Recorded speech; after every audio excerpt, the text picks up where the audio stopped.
Alright everybody, welcome back to the channel. This is Thursday and we have to talk about Superman because the Superman movie has finally finished filming. So we have to talk about all the things that this actually means. So let's jump right into it. So I thought we'd do something a little bit different in this video because some big news has broke. That is that Superman is done filming. Superman 2025 is done filming. And that's big news because this is the beginning of an entirely new cinematic universe, and that is something that is important. Now, I thought we would take a look at what was said and what we know about the film and the history of the Superman character in movies and kind of determine why this is important and how this could work and how it couldn't.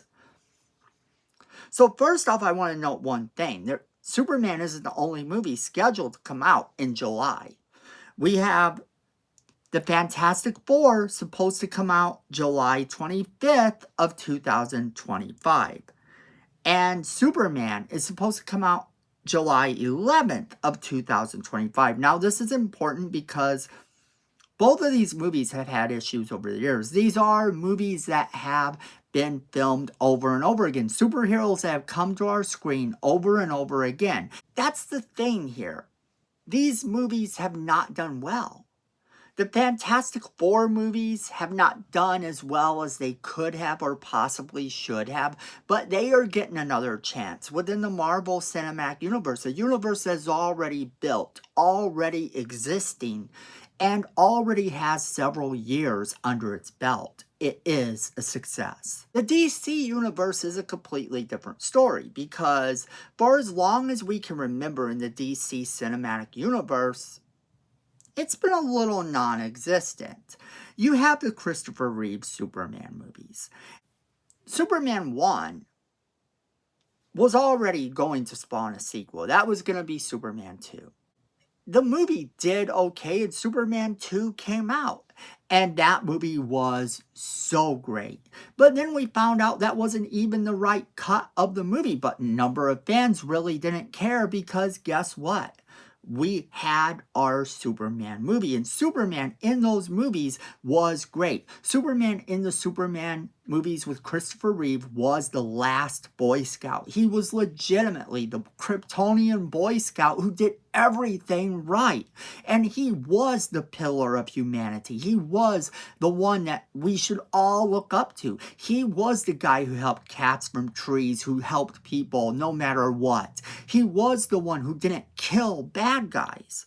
But this is the thing.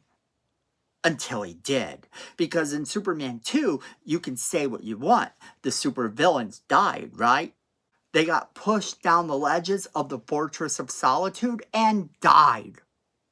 Only they didn't. Because that was never the narrative there. That was never the narrative. Later on, they proved this because there are missing scenes where they show them actually being arrested and taken away. But since that never happened in the movie, a lot of people still do assume that Superman actually killed people in Superman 2. But that's beside the point. I only bring that up for one reason, and we'll get to that a little bit later. So then Superman 3 comes out, and it's still an okay movie. It's very good. It happened, and it's awesome. And then you get Superman 4, The Quest for Peace. And by this point, a lot of the actors weren't down with this movie. They weren't feeling it. The movie wasn't the best Superman movie. Although if you hear the fans talk, it is still very good. Fans still highly appreciated the fact that Superman 4 existed. Then you jump forward. We don't get another Superman movie until Superman Returns. It just didn't live up to all the hype that was brought down. So we didn't get to see another Superman movie, despite the fact that Superman Returns still has the fans. Superman Returns still has fans to this day that prefer that over the Christopher Reeve movies, because all film is subjective, and that's the thing. So then you have the Zack Snyder movie, Man of Steel. And Man of Steel presents us with a much darker view of everything. And okay, Yes, Superman snapped General Zod's neck, but it was to showcase how he felt about how he needed to save everyone and the sacrifices he had to make to do that, and all these other things that people say about the reasons he did that. And I don't pretend to know definitively what the inspiration was for him to snap General Zod's neck. Maybe only because it looked cool. That movie was darker. It was done in the way of The Dark Knight, which the Dark Knight films, that was a great set of films. But then all of DC had to be that dark. It had to be that edgy. It had to be that realistic. And a lot of fans weren't down for those particular films. Sure, they had a majority of the fans by the end because Henry Cavill did amazing as Superman. Maybe the best Superman since Christopher Reeve. Now, all film is subjective. He may be your best Superman ever. And that's okay. Then that whole universe kind of ended. It ran into a lot of different situations and a lot of drama behind the scenes that we won't necessarily get into. That brings us to Superman 2025, because this film is setting up an entirely new cinematic universe, and it has to do it right. And what we know about the film so far tells me that they've got this in the bag. But James Gunn took to social media, and this is what he had to say. And that's a wrap. God bless our cast and crew whose commitment, creativity, and hard work have brought this project to life. I set out to make a movie about a good man in a world that isn't always so much. And the goodness and the kindness and love I've encountered on a daily basis on the set has inspired me and thrust me forward when I felt too spent to move on my own. Thank you all from the bottom of my heart. It has been an honor. The destination has been Superman, but the journey has been the toil and laughter and emotions and the ideas and magic we've shared together on the set. And for that, I am forever grateful. And then he shared a photo of the first week of shooting in Svalbard, Norway. So we do know a little bit about this film. We know that Superman is the main hero of the movie. We know there are going to be other superheroes, but they aren't really the superheroes they need to be. And Superman is the last Boy Scout in this movie. He really is that definitive superhero we need to look up to, just like James Gunn has said. And that's important because that's how it's got to come across. That's the number one thing. That's how it's got to come across. If it don't come across that way, then he has failed. And I think it's going to come across that way. I really think he's got this in the bag. I think he knows what he's doing. I put my trust in him because of such movies as the Guardians of the Galaxy. He has done that very well. And I actually loved his version of the Suicide Squad. I thought it was a breath of fresh air in the otherwise dark cinematic universe that was DC. And if he shows us that same level of treatment in the Superman film, but in a different way, because he's got to sell Superman. Because the thing of it is that Superman has to be center of the movie. He's got to be at the center, at the core, at the heart of everything that goes on. We have word that he has a villain that looks like Ultraman. That's what everyone says about the mask as a U and everything. It's supposed to be Ultraman. Only James Gunn has denied this. He has said this isn't true. So a lot of people think it's a clone of Superman of some sort created by Lex Luthor. And that's fine too. Lex Luthor is the main bad guy of the movie. This has been confirmed by James Gunn.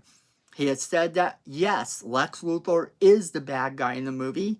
And I think that's going to be good. Because at the core of every good Superman movie, you have had Lex Luthor. If you have Lex Luthor in that movie, you can pretty much guarantee that fans are going to get behind Superman taking care of Lex Luthor, bringing him to justice. And it doesn't have to be some super epic, horrible threat. But we are getting that. because James Gunn is part of the MCU level of thinking. So we're going to get a cosmic level of threat, essentially, in the form of these other heroes who may kind of not really be all that heroic, and then whatever happens is going to make them have to fight with Superman. So that's kind of what we know about the movie so far. And everything I've heard I like. Superman actually taking the time to rescue animals. Superman actually taking the time to hand a girl back her dog. That's great. That's the Superman I want to see. That's the Superman I grew up with. James Gunn has brought us a lot of good films, but this one has to succeed. It has to give us the same level of treatment as all of the other Superman movies have. Now, it could be dark and gritty, and James Gunn is perfectly capable of doing dark and gritty. And it can be funny. It can be a little bit adult humor. Just a little bit, not too much, because that's not what I want in my DC universe. I think James Gunn has got a handle on this. I think we're going to get a good movie. I don't think that he's going to let us down. Not based on what I'm hearing about the movie. Now, pretty soon a trailer will probably drop. We can expect a trailer by the end of this year. Definitely. At least the first teaser trailer should be coming by the end of the year after they get all the effects done and everything. Because yes, the movie is done filming, but they are going to still have to do a couple special effects and make everything look good. That's the goal now. The movie's done filming, but the job isn't done yet. But Superman being the setup for an entirely new franchise has got to succeed. So that's where I'm going to leave the question off to you. How do you think this movie can succeed? What elements of Superman comics, Superman's personality, do you want to see come through in this movie? Do you want it to be very old school Christopher Reeve? Is the Superman Returns more your speed? Maybe you want a little bit of that dark and gritty universe that DC had in the past. Whatever it is, let's talk about it. I want to hear your thoughts on what could make this movie the best possible Superman movie ever. As always, we definitely want to know what you guys think, so make sure you're leaving us that comment in the comment box below, letting us know what you think. Also, don't forget to share this video with all of your friends. They're going to want to be a part of this conversation. Then make sure you hit that like button. It's free, it helps the channel, and we really do appreciate it. Then Miko says we need more subscribers, and look at this face. You don't want to disappoint Miko, so go ahead and hit that subscribe button, hit that notification bell while you're down there so you don't miss a single video we do. And then friends, at the end of the day, I know it, you know it, and Miko knows it. Fandom is family.